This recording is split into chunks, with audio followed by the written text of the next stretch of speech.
हाँ जी बच्चे नेक्स्ट करें।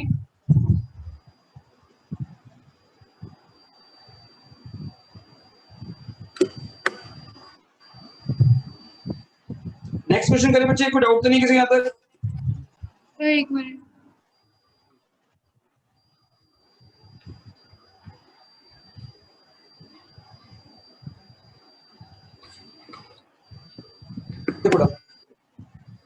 अब नेक्स्ट क्वेश्चन है 15/1600।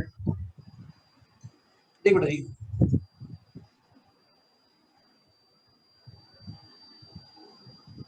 अब आपका इसका नेक्स्ट क्वेश्चन है 15/1600। तो सबसे पहले देखो बेटा वंश, ये किसी टेबल में जा रहा है, डिवाइड हो रहा है? यस सर, 5 की टेबल में। पहले 5 से इसको डिविजिबल करो, तो ये आ गया 5 to the 15, 5 to the 15, 5 to the 10। कोई डाउट? यहाँ तो कोई डाउट तो नहीं है? No sir, no doubt. अब आपने क्या देखा कि पी एंड क्यू और कोप्राइम। अब पी और क्यू में कुछ भी कॉमन नहीं आ रहा। अब अपने क्यू के प्राइम फैक्टर निकालने हैं। अब क्यू के जब प्राइम फैक्टर निकालोगे तो सबसे पहले 2 से डिविजिबल है, फिर 2 से, फिर 2 से, फिर 2 से। हाँ बेटा जी। तो आपने क्या देखा है, जो क्यू है उसके प्राइम फैक्टर में 2 की पावर कितनी आ गई? 6 एंड 5 की पावर 1। आपने क्या देखा, ये एक्सप्रेस हो गया 2 और 5 की टर्म में, इसके अलावा और फैक्टर नहीं है। और n और m दोनों नॉन नेगेटिव इंटीजर्स हैं, 6 और 1 दोनों पॉजिटिव इंटीजर होते हैं। तो क्या लिखेंगे, the prime factor of q, the prime factor of q contain 2 की n, 5 की m, where n and m are non-negative integer। जब n और m नॉन नेगेटिव इंटीजर है तो ये प्रूफ हो गया it is a terminating decimal. कोई डाउट बच्चे जल्दी पूछो। हाँ बच्चे, आना क्लियर है? डाउट है बच्चे? सर क्लियर है। गुड। अनन्या, टक्कर और वासन क्लियर है? डाउट है? क्लियर है सर। गुड। अंश, जसूजा, कोई डाउट है या क्लियर है? क्लियर है। Guntas, Harshita, Aryan? Sir clear. Good. Kashish और ज्वेल? सर क्लियर है। चलिए जी, केशव कोई प्रॉब्लम तो नहीं है? शुरू करें आगे? Yes sir. चलिए अब हम अगला क्वेश्चन करेंगे, सब ध्यान देखना। देखिए जी, नेक्स्ट क्वेश्चन। नव्या कोई डाउट तो नहीं है? No sir.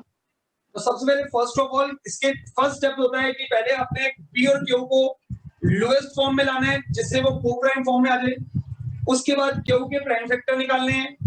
क्यू के प्राइम फैक्टर में या तो खाली पी आए, और सॉरी या तो खाली 2 आए।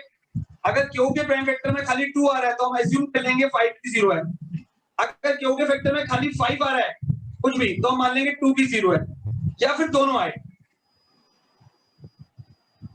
और इसके अलावा कोई नंबर ना आए। बट अगर इसके अलावा कोई भी 3 आता है या 7 आता है तो it is not a terminating decimal. तो नोट करना, 2 और 5 के अलावा कुछ नहीं आना चाहिए। ओनली 2, ओनली 5 या 2 एंड 5। ओनली 2 है तो मान लेंगे 5 की पावर 0 है, ओनली 5 है तो मान लेंगे 2 की पावर 0 है। क्लियर हुआ सबको?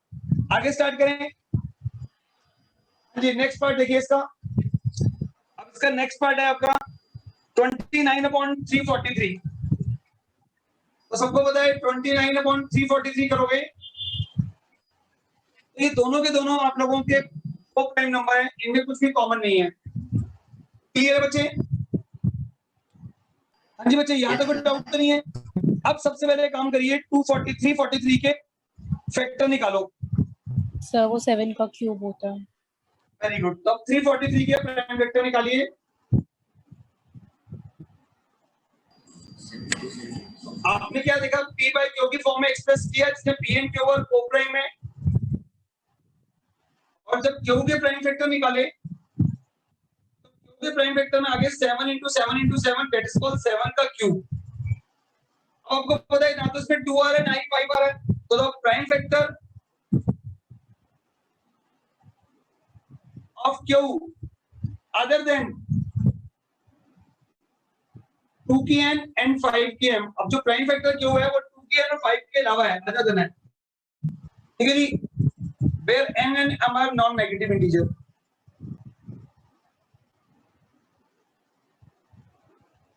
अब यहाँ पे लास्ट लाइन है so therefore it is a terminating decimal.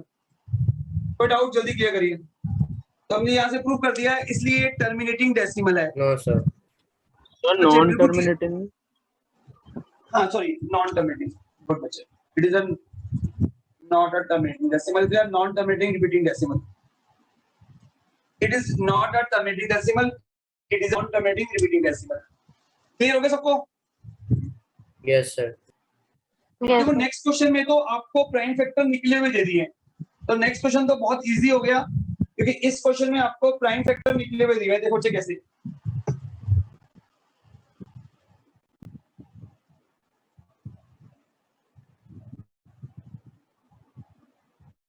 ये देखो बच्चे। अब इसका नेक्स्ट पार्ट है जो 23 होल अपॉन 2 की 3 5 की 2 है। ये ऑलरेडी आपको पता है 23 किसमें कॉमन आता है, तो ये p बाई q की फॉर्म में है और p और q कोप्राइम है। जब आपने q के प्राइम वेक्टर निकाले तो 2 की 3 और 5, तो आप सिंपल लिखोगे the prime vector of q contain 2 की n 5 की m।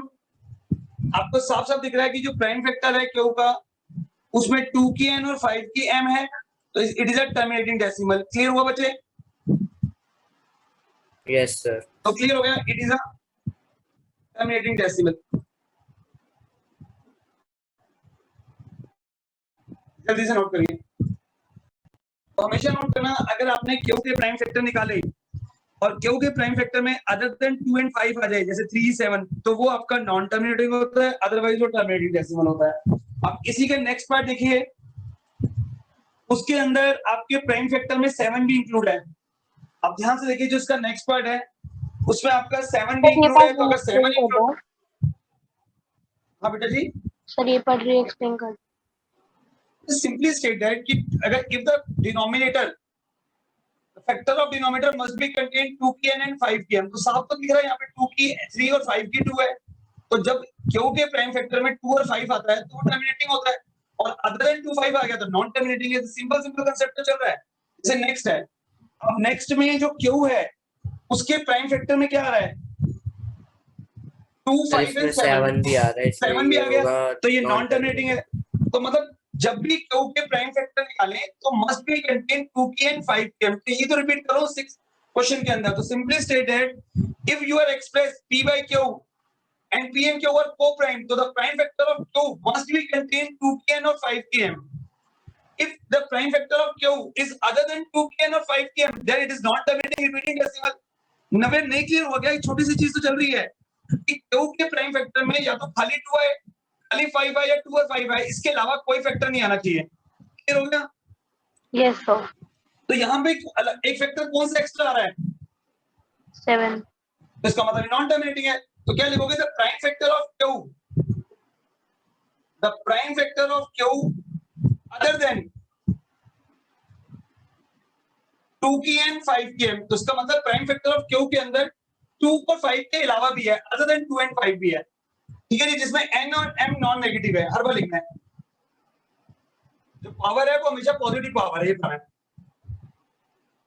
So therefore it is a non-terminating repeating decimal, या फिर it is not a terminating decimal। तो जरूरी है जो नहीं होएगा वो नॉन डोमिनेटिंग रिपीटिंग भी होएगा, क्योंकि नॉन डोमिनेटिंग बेटा हाँ होगा ही होगा। ज्वेल, ये क्वेश्चन सारे p by q की फॉर्म में है, और तेरे को पता है कि p by q में से 3 चीजें होती है, या तो इंटीजर्स होता है, इंटीजर तो है नहीं है, तो डिनोमिनेटर 1 होना चाहिए। अब या तो ये टर्मिनेटिंग डेसिमल होगा या नॉन टर्मिनेटिंग रिपीटिंग डेसिमल होगा, यही तो है रैशनल नंबर, अदरवाइज तो इरेशनल नंबर होगा। इरेशनल नंबर कभी p by q में आते नहीं है।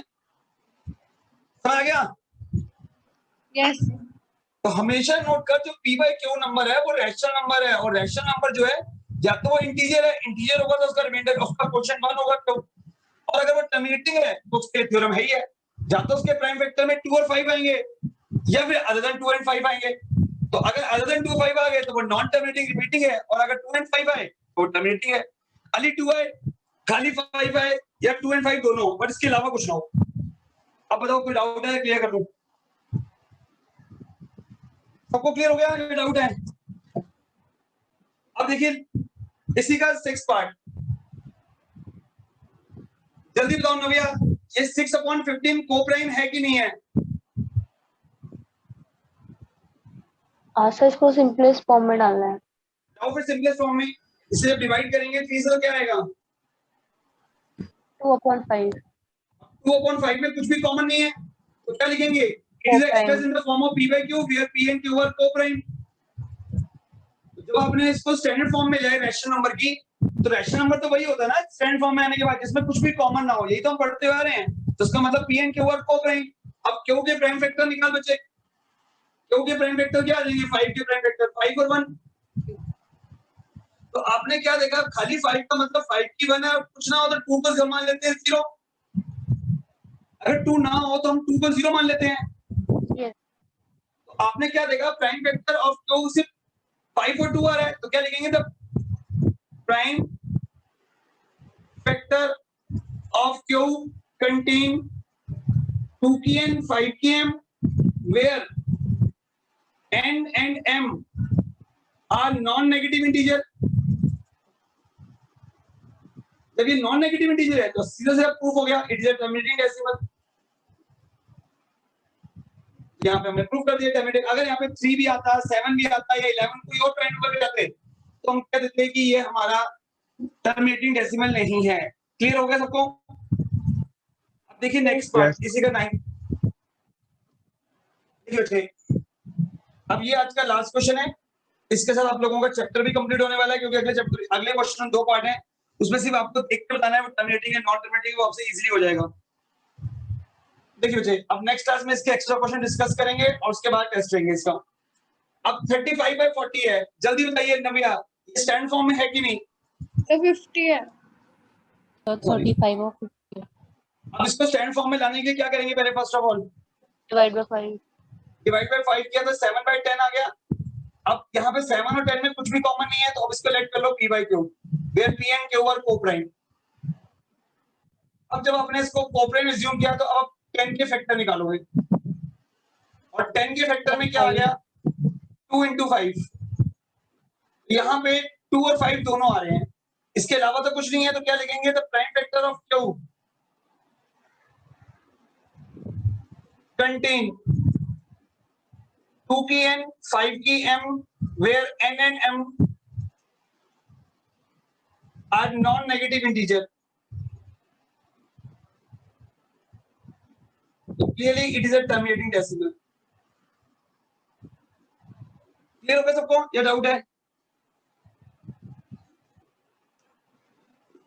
देखिए बच्चे नेक्स्ट लास्ट क्वेश्चन है, जरा ध्यान से देखना बच्चे। वंश गंभीर समझ आ रहा है बच्चे? Yes sir. अब वंश जल्दी से बताओ, 77 और 210 किसी टेबल में आते हैं? 7 की टेबल में आते हैं दोनों? 7 की टेबल में 21 आता है? Yes sir. तो पहले इसको सिंपली फॉर्म में ले आओ, 7 से कैंसिल करोगे तो 7 ये 11 था 77 और 7 3 था 21। अब 11 और 30 में कुछ भी कॉमन नहीं आ रहा, तो p and इसको p by q की फॉर्म में लेट कर लो where p and q are coprime. अब q के फैक्टर निकाल जल्दी से। 30 के प्राइम फैक्टर कैसे आते हैं? अरे 2 से डिवाइड होगा। Yes sir 15। Very good. अब 3 से जाएगा तो क्या देखा? 2 के 30 के प्राइम फैक्टर में 2 भी आ गया, 3 भी आ गया, 5 भी आ गया, मतलब 2 और 5 के अलावा भी आ गया 3। यस तो सर। मतलब prime factor of q, the prime factor of q other than 2 की n 5 की m where n and m are non-negative integer, non-negative integers, so clearly it is a it is not a terminating decimal। चलिए यहाँ तक सारे question repeat कर लेना बच्चे, आज की क्लास यहीं पे और हो रही है, और इसके आगे की 2 क्वेश्चन रह गए वो भी ट्राई करना, नहीं रहेगा तो मैं नेक्स्ट क्लास में डिस्कस करूंगा, और नेक्स्ट क्लास में इसके एक्स्ट्रा क्वेश्चन करेंगे। ठीक है जी, अपना ध्यान रखना, बाय बच्चे।